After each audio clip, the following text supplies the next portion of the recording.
how, as a message to people who are watching this and trying to work their way through, a lot of young people who are trying to navigate this increasingly perilous minefield of divisive politics in today's day and age, how do they know, what are the heuristics they use? What are the signposts they use to understand, am I on the right path?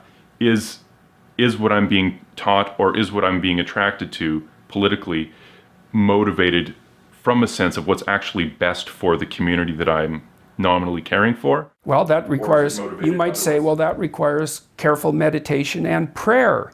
You know, if you wanted to be traditional about it, I would say you have to orient, you have to determine, this is a process of soul searching. What are you oriented towards? And the answer could easily be nothing. Well, this is why I produced the Future Authoring Program.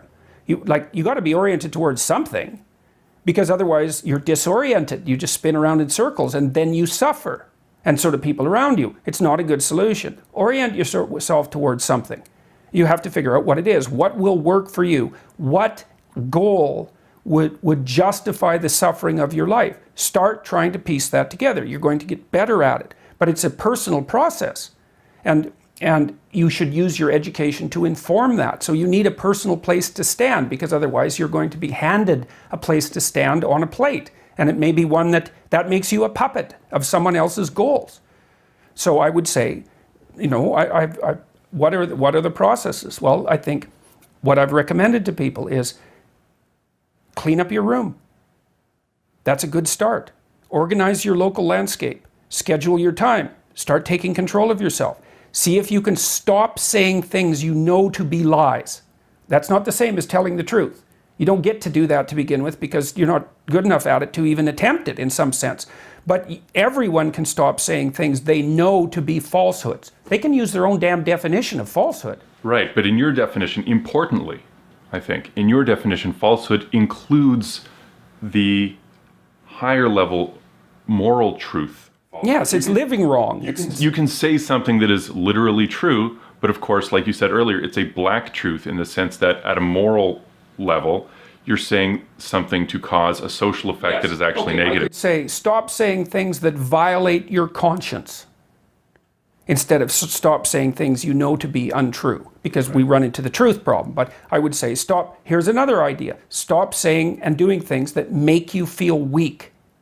Just all you have to do is pay attention to that. Some things you do will make you feel disintegrated. It's a physiological sensation.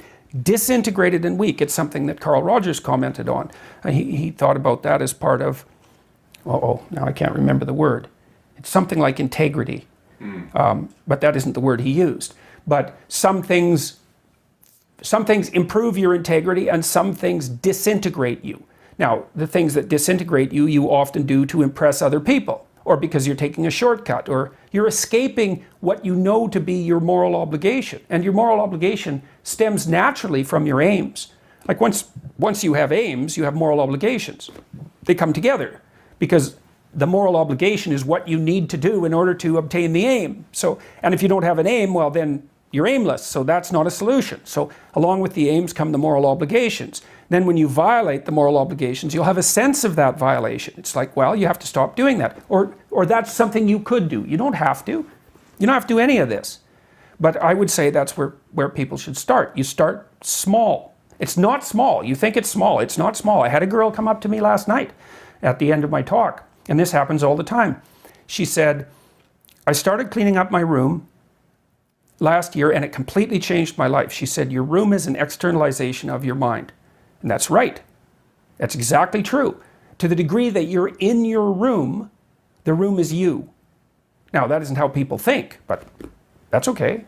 It doesn't matter if they think that way. That's how it is. So straighten up what you can straighten up and quit saying things that make you feel weak. And then you'll know what to do next.